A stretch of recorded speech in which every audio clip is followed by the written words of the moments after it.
Hey guys, this is Claire McCallan with the Christian Channel, and we have some very special guests today. We have Katy and Ryan Chase, the creators and hosts of the new Bent Key original, A Wonderful Day with Mabel Maclay. Guys, welcome. Thank you so much for being here. Thank you. We are so excited to talk about our show and introduce it to the whole world. Thanks for Yeah, having us. of course, where are you calling from today? We are in Nashville, Tennessee. Nice. I just went for the first time. You ever been to Thistle Farms?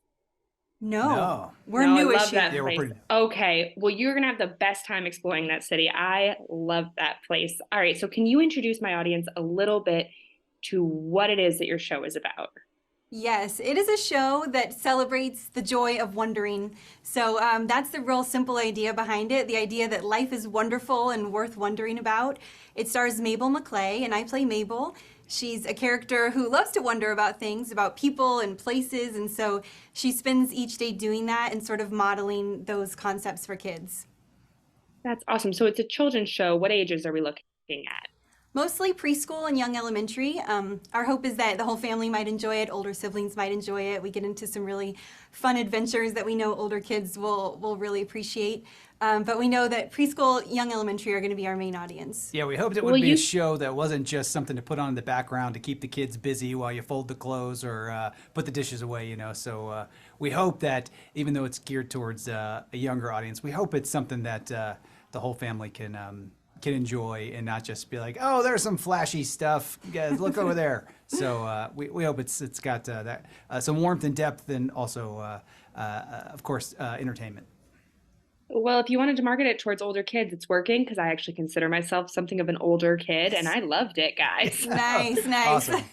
Yeah, something you just said, you said it's not just something flashy, which is something when Corby sent me this project, I was like, oh, I'm in because children's television can be really grating. And it feels like we're constantly pushing to the extremes, we're desensitizing ourselves, and it's not just like the flashing lights. It's the thing that comes to mind, to be completely honest, is SpongeBob's laugh, is the thing that it's still echoing in my brain from when I was a child. And it's having an effect on children, I think, the type of media they're taking in. So, how do you create a show that is different, that is almost like nutritious for their hearts and minds? I think the most important thing was the pacing. So we were really involved in the editing and everything and making sure that it was slow paced. And so we weren't sort of speeding up children's brains and just challenging their attention spans to kind of sit with Mabel walking through her house silently. And that gives them space to wonder about what just happened. And the beautiful scoring helps kind of finesse us through those moments. So the pacing for sure, and also the way that Mabel speaks to them. We wanted to make a character that speaks gently and calmly, and she uses a big vocabulary, and she really respects their intelligence and challenges a young audience to kind of keep up with what she's talking about. We really like that. And we knew walking the balancing that with we don't want to put the kids to sleep clearly, even though even though that was in the early stages. I was like, hey, what if at the very end we cue the kids and they go to sleep? And they were like, yeah, that's the opposite of entertainment television. I was like, okay, let me think about that. But walking that line of something that's intentional and slightly paced down and lets the kids sit with the moments and wander along and not be we wanted to stay away from any of that energy of like somebody snapping their fingers to get you, look over here, look over there, look over there. And so because as you said, yeah, there's so much media and there's so much coming at kids' eyeballs these days where they're just like this, and then it is kind of grating as a parent when it's in the background and you want to go, oh, can you hit that mute button, please?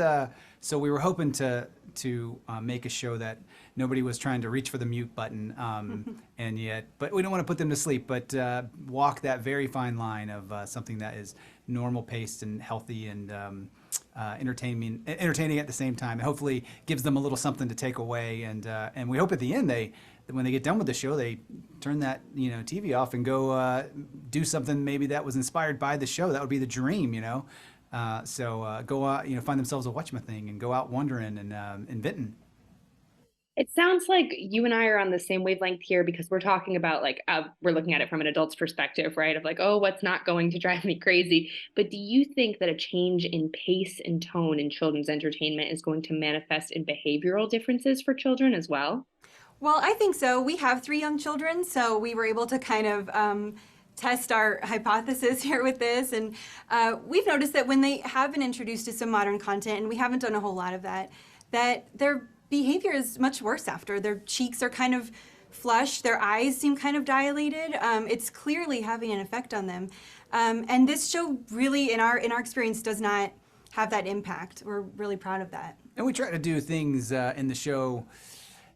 It was very purposeful that as much that can be done practically and practical effects, so that there's always a connection, the kids watching something that is really happening and something that was genuinely made. And, when they go into the land of make-believe, like somebody moved those pieces and those pieces were cut out of paper and there's a person who drew those pieces and we designed those machines on the wall and Mabel invented them. And so we want there to be a connection the whole time for the child watching, like, oh, this is, it's not just something they have to unplug and go, I'm being fed fast, fun information here. It's sugar. Though there is some sweetness and it has to be fun. And that's why we have Jasper and so many fun things. But we were definitely purposefully trying to get away from the sugar high that can be a lot of media for kids these days. It was really interesting to watch a group of kids observe the pilot episode where Mabel is for a very long time in her garden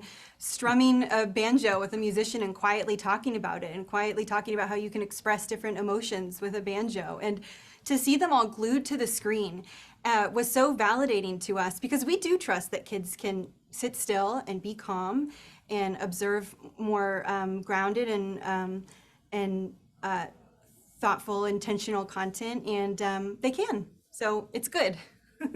I totally agree. And I'm so excited to see what you're doing because it's something you happen to have touched upon, something I'm very passionate about. So I'm really excited about what you guys are doing. Now, this is a Bent Key production. So I think one of the questions that a lot of people are going to have is about any sort of political affiliation that there is or isn't. Can you speak to that? Is it political? Is it religious? Who is this for? There's no political affiliation at all, really. I mean, we are not really political people. We're just folks who are consider ourselves creative types, and who, for those who nobody knows us. So for those who don't know, I mean, 100% of the audience. Literally everyone who doesn't know. We worked with kids. We had our own kids improv school for 10 years in Los Angeles, and before that we were actors, and so. Through Bentke, when they said, hey, we're doing this thing and it's totally separate from politics and it's purposefully away from that. And yes, folks are going to think, oh, you're just saying that. They came to us and said, well, you're kind of the kids folks. We knew Jeremy before, and he said, do you have any ideas? And we said, we do have a dream idea. And we told it to him, and they said, great, that's it, make that. And they weren't hovering over trying to say, well, let's put this in there and that in there. They just said, do that, and what can we do to help you make that? And well, it was just a dream scenario. And then where we lacked experience because we've never made an actual children's show before, clearly, they stepped in, and Jeremy specifically, and helped with all kinds of artistic details that it's hard to get from your brain to the screen. And so it's been it was just a dream project, and there was no crossover between the political side to what they're doing over here, at least through us. There was such a focus from Bentke on just creativity, just how imaginative can this show be. All of their, for lack of a word, meddling was just like about the creative fun part. So that was really exciting. We felt so aligned with them in this vision for imaginative, joyful, wholesome shows that feel the way shows used to feel. And they loved our vision for something that was, yes, more gentle and sort of inspired by Mr. Rogers and that pacing and everything. So we felt really good about it all. Well, I feel really good about it too, and I'm so grateful for what you guys have done and so excited for everyone to get to join in with their families. How can people watch the show? Bentkey.com. There's an app and it's awesome, and we recently downloaded it for our family, and it's fun. our kids, like I said, haven't watched a whole ton of, they haven't had wide open exposure to screen time or anything. And so to be able to turn this app on and walk away and say, kids, pick whatever you want. We don't have to think about it. We're cooking dinner and we're not going to be involved in this process of like arguing with you about any of this, what you can turn on or not, or have we pre-watched it. We don't need you to mute commercials, none of that. It just took the whole headache away. So download BenKey app. Yeah, up until now, our kids have been limited to what I have actually seen through my childhood, and so they're like, Who "Are can there blame any?" you? Yeah, they're like, "Are there any more Andy Griffith shows?" And I was like, "Well, we've got the whole box set. What about Little House? Okay, we saw all those." Dad, have they been making shows since then? They have. I haven't seen them though. I haven't had time yet. It's so funny because we happen to have friends from all kinds of different worldviews. Some probably half of them share ours and half don't. And I feel like 100% of my mom friends agree that it is super annoying to have to think about what is coming in through shows. There are just certain topics we all want to address with our kids at the age we decide, at the developmental stage we decide, with the language we decide about. And that's a wonderful thing. I think modern parents are really intentional with their parenting. And so I think all parents will be able to appreciate what BenKey has done. We're really proud of being a part of it. That's awesome. Well, Katy and Ryan Chase, thank you so much for all of you do. Our audience, everybody, you can watch A Wonderful Day with Mabel Maclay on the BenKey app. Thank you. Thank you. Thank you.